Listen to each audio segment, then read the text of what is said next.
This is WNEP TV 16, the news station. Now, Nolan Johannes, Karen Harch, Jack Ruland in Skycam 16, meteorologist Tom Clark with his backyard forecast, and Tim Carlson Sports. This is Newswatch 16. Good evening. In pro football, there's usually a winner and a loser. But not in the big court game between the NFL and the USFL. It seems they've both won. For the play-by-play and the decision, here's Sports Watch 16's Albie Oxenreiter. Karen and Nolan, it has been an interesting day to say the least. The question is it possible to both win and lose a court case? Today, the USFL experienced just that. After 31 hours of deliberation, the jury in the $1.6 billion pro football trial found that the NFL did indeed use its monopoly power to damage the rival USFL, but the good news for the NFL is that they've been ordered to pay only $1 in damages instead of the $1.6 billion sought by the USFL. Also, the NFL has been cleared of trying to monopolize television, which was another key issue in the case. So it is a victory for the USFL, but only a partial victory at the very best. We will have much, much more coming up in sports. Okay. Thanks a lot, Albie. Tonight at midnight, an area strike that has 900 workers off the job goes into its second week. And workers at the Owens, Illinois plant are facing some rough sledding. Newswatch 16's Mark Davis is live at the Jenkins Township plant. Mark, what can you tell us? Well, Karen, I can tell you that for the people walking this picket line and the other 900 or so members of this union, times are about to get a little bit tougher. That's because a medical insurance plan that had been paid by the company until now will run out, will expire at the end of this week. And for these people, that means another bill coming in with very little money coming in. Michelle McIntyre says she's getting close to her financial breaking point. She has enough money and food for herself and her 4 children to last until the end of this week. Being a single parent, she says, is hard enough, but now with the medical insurance running out, she can't afford the premiums. I have no money coming in to speak of.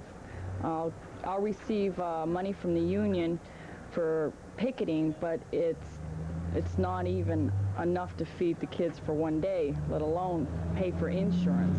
The 2 oldest children understand a little bit of what's going on, but not what might happen if the strike continues much longer. Michelle has worked at the plant for the last 3 years and knows it's a good job. But while on strike, there's not much aid available to help with the necessities, and it's getting harder and harder to hold on. Not much longer. Not much longer at all.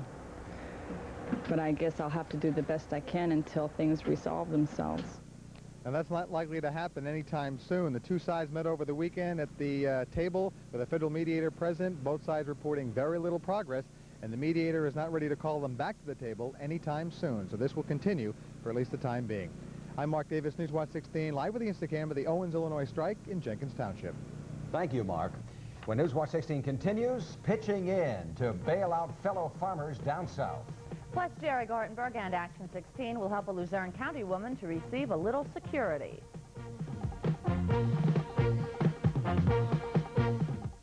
Valvoline presents a blockbuster of epic proportions. The Valvoline Oil Rush, starring Valvoline All Climate and Super HBO with 4-Guard, Racing Oil, and Valvoline Turbo 5. Excitement, a spectacular money-back offer. Action! Buy 12 quarts, get a $5 rebate from Valvoline. Romance? You'll love our special oil. The Valvoline Oil Rush. See the A&A Auto Parts store near you.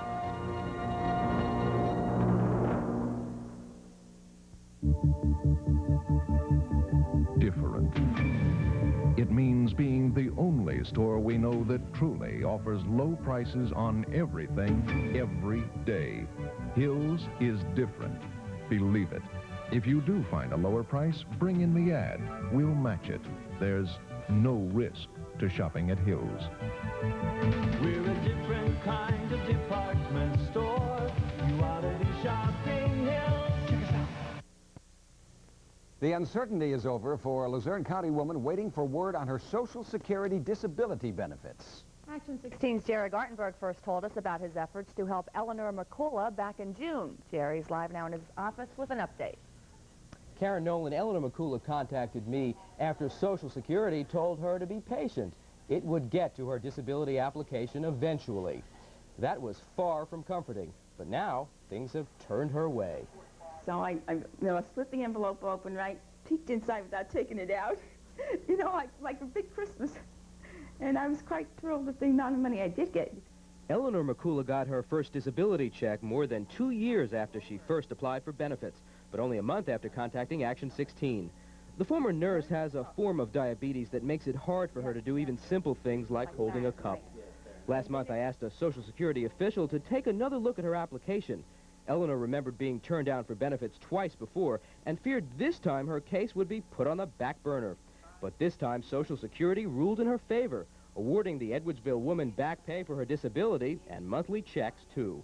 It was fantastic. I couldn't believe that it would move so fast. Like Eleanor, you may be entitled to government disability checks even if you were turned down before. You see, there have been recent changes in disability regulations, so you might want to get in touch with your local Social Security office. Once you've been turned down, you just don't let it stay like that because you really have to go after it.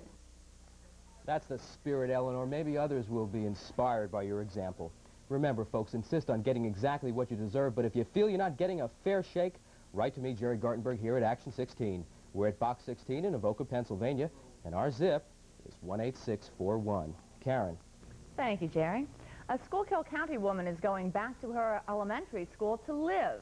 She's among those who will be renting apartments at an old schoolhouse.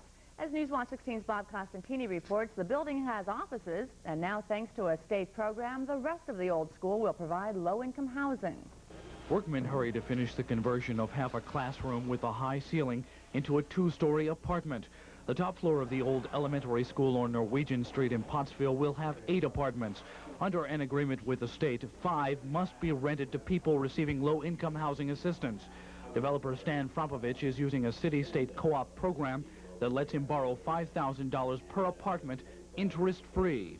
It's actually what makes the difference in being able to afford a project like this. I mean, if we had to go out and finance the rest of the money privately, it adds a burden to it, and we'd never receive our return on investment. So you might not have done it? No, we definitely wouldn't have done this project. The 10-year loan requires Frompovich to put up at least as much as he borrows to renovate the building. 4 apartments are already rented. Beth Macalos just moved into one and knows how much the place has changed. I think it's pretty nice. This was my 5th grade class, so it's pretty neat. But I think they've done a pretty good job. And a 112-year-old building stays useful. An extra $7,000 is being invested into each apartment on top of the $5,000 interest-free loan. Another 4 apartments should be ready by the end of the week. Bob Costantini, Newswatch 16, Pottsville. Pennsylvania farmers and other citizens have signed up to donate over 5,000 tons of hay to help the South's drought-stricken farmers. Some of that has come from our area. This truckload of 600 bales from the North Scranton Rotary and more from Susquehanna County farm families who also trucked their own hay left here Sunday and arrived in Charlotte, North Carolina yesterday. Other Pennsylvania hay has arrived or is going to arrive in Virginia also.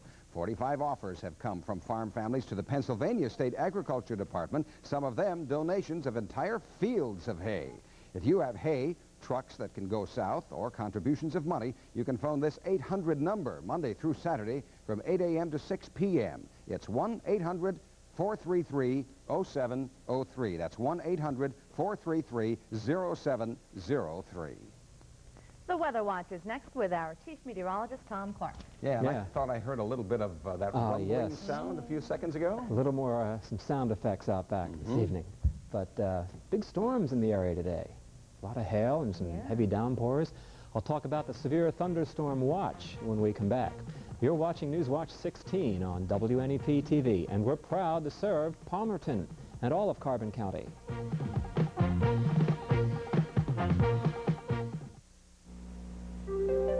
Nothing can compare to the real savings at Ethan Allen's summer sale. Oh, it's all beautiful, thanks to Ethan Allen's decorating service. You know it's free, whether you're buying a lamp or furnishing a house. When it comes to furniture stores, there really is a difference. From furniture to home furnishings, discover the Ethan Allen difference at Ethan Allen's summer sale.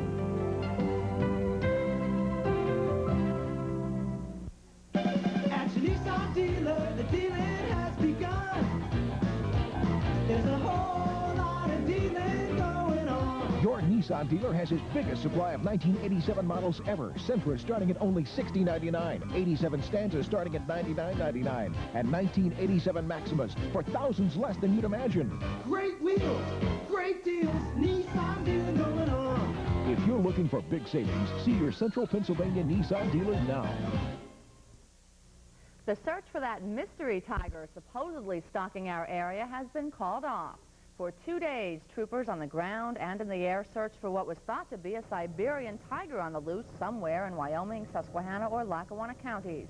Their final sweep came yesterday when someone apparently spotted a big cat in the Newton Ransom area. State police say they'll still investigate any reported sightings, but since they're having trouble making heads or tails of the cat's description, they think it may have just been a mountain lion or puma native to our area and should not cause any harm.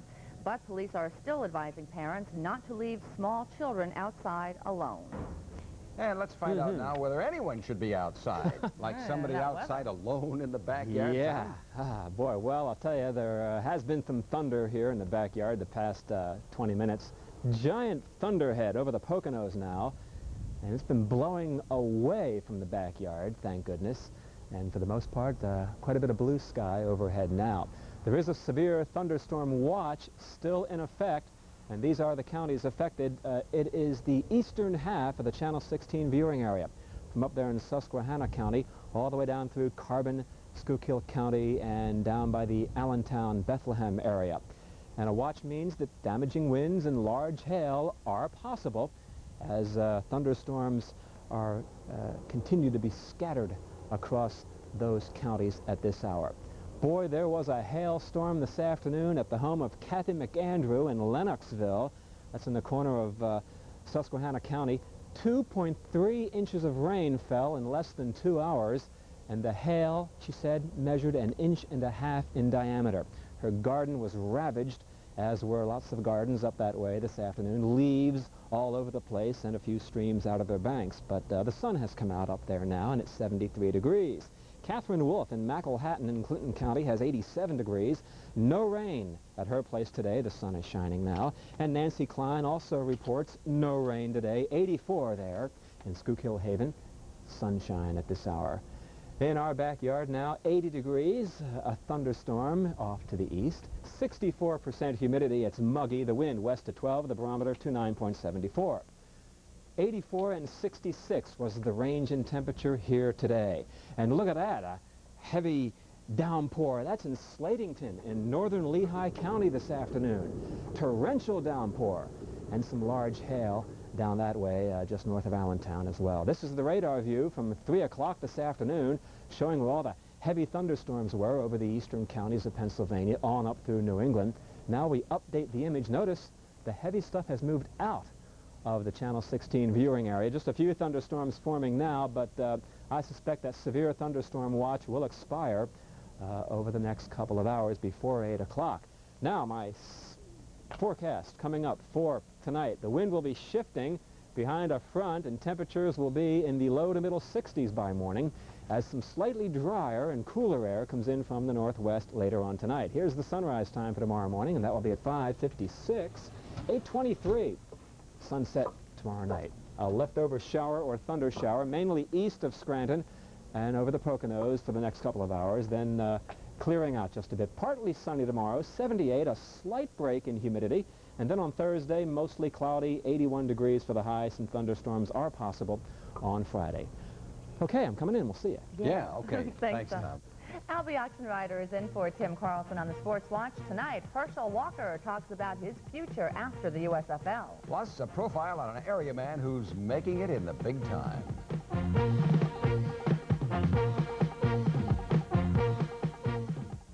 Finally happened. Pass the Mazzola, please. Oh, thanks. Nolan, I want your ticket anyway. Not going out with Video Queen 1984. Mazzola margarine. Tastes too good for words. Teenagers are the victims of over 2,000 violent crimes by strangers every day. You can help stop it. Learn to protect yourself and your friends. Find out more. Write to McGruff, the crime dog, and help take a fight out of crime. Well, we're all wondering now, what does this court decision mean to pro football? It's going to be interesting. I think one of the things that it means is the possible end in the near future of the USFL, which is too bad for them, but the important thing, the trial is over, and even though the NFL has been found guilty of monopolizing pro football, it is clear at this point that the USFL cannot be declared the true winner in this case. The NFL has been ordered to pay $1 in damages instead of the $1.7 billion in damages that the USFL was seeking. Attorney Harvard Meyerson for the USFL, he says that the jury's given a proven monopolist a license to continue monopolizing.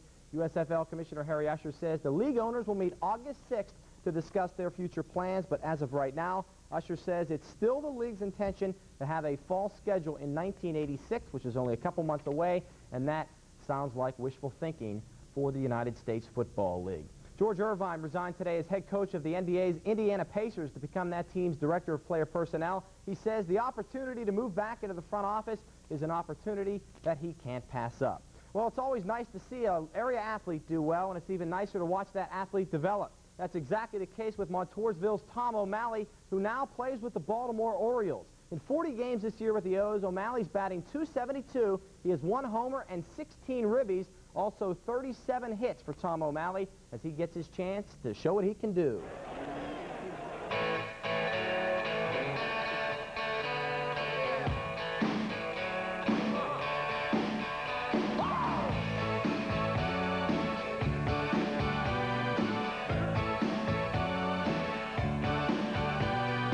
I had a friend was a big baseball player back in high school. 25-year-old Tom O'Malley played his high school baseball for the Montoursville Warriors. Now he makes his living playing third base for the Baltimore Orioles. This whole atmosphere is just conducive to just being happy, and that's what it's all about. O'Malley was originally drafted by and played for the San Francisco Giants. Along the way, he also spent time with both Chicago and Detroit. And now, with almost 8 years and 1,000 professional games under his belt, he's found a home with Earl Weaver's Birds. Things right now seem to be going well, and I just want to go out there and contribute and do as many things that Tom O'Malley's capable of doing to help, help this ball club out. If he can put the bat on the ball the way he's capable of putting the bat on the ball and keep that average around 320, 330, he could become a star. Last Friday, Tom's parents, brother, and sister made the trip down south for the weekend series with the White Sox. It was worth watching. The Orioles came away with 3 straight wins. Get nervous watching them on TV, get nervous listening on the radio, get nervous everywhere. You get so excited and you can't help but cheering him on, and people ask, and hey, I'm glad to tell him that he's my brother because I'm so proud of him. Since graduating from Montoursville High School in 1979, Tom O'Malley's baseball career has come a long way, but he says the quick rise to stardom has only helped him for the better. Gotten rid of a little shyness or whatever, and made myself a little more open and a little more aggressive type of person. This profession is just so unsure, you never know. Here today, gone tomorrow, and you never know. And I don't think you ever really get totally adjusted. Oh, gosh, we're just busting our buttons. I mean, you have to be proud. We're really proud. The third baseman, number 17, Tom O'Malley. But all we kept talking about glory days. Wow. And good luck to Tom O'Malley. He's a super nice guy. I wish him a lot of luck. Absolutely. We do, too. Okay, fun doing that. Yeah. Nice going. Okay. Good job. Thanks. Thank you. Well, if you just won $1 million in the lottery, would you go to work the next day? We'll tell you what a brand new millionaire did after she won big time next as Newswatch 16 continues.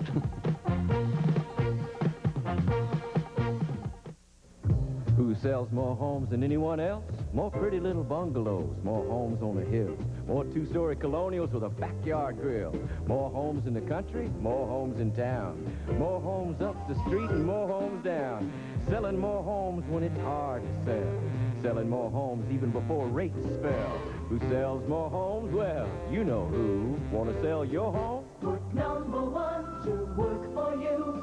Century 21. Now you know. Finally tonight, an Old Forge woman went to work today, even though she says she was one of 4 winners in last night's Lotto jackpot. Newswatch 16's Mark Anik reports the thrill of winning $1 million is still sinking in. If you just won $1 million in the lottery, you might not go to work the next day. But Margie Durko is still pressing dresses today, even though after last night, she really doesn't have to press anything anymore. Now, Pennsylvania Lotto. We'll draw 6 winning numbers and 1 alternate. Last night, the state picked the same 6 numbers that Margie picked. Now, 3 other people picked them, too. Even so, this ticket will bring Margie a tidy sum. About $1.2 million. Is it really? What do you think? 1.2 million. I don't know what to think right now. The state still has to look the ticket over and make it official. But Margie's already got some idea of what she'll do with the money. If I ever won the lottery, I always said I'd go to Italy with my girlfriend. I'd take her. I always said that, and she's sitting right over there. I'm still in shock. I mean, I'm happy for her, but like I'm on a high for her. Like I'm on cloud 9. At Rhonda Sportswear, where Margie works, people couldn't stop talking about it. The same was true at a shop named Cherry's, where Margie bought the ticket. Hope you're as lucky as Marge. Oh, Marge. She's in the back room. She just won. What'd she win? $1.5 million. Oh! Isn't that wonderful? Margie says she isn't sure how long she'll continue to be a working millionaire. She says she'll keep her job pressing dresses for a while, and then maybe she'll retire and enjoy that $1 million. Mark Annick, Newswatch 16, Old Forge. $1.5 million. Happy spending. Wow, absolutely. That's Newswatch 16 for this Tuesday. Be sure to join us tonight on The Update when we'll tell you about an eyesore in our area that's about to disappear. World News Tonight is next. For the team, thank you for joining us. Enjoy your evening.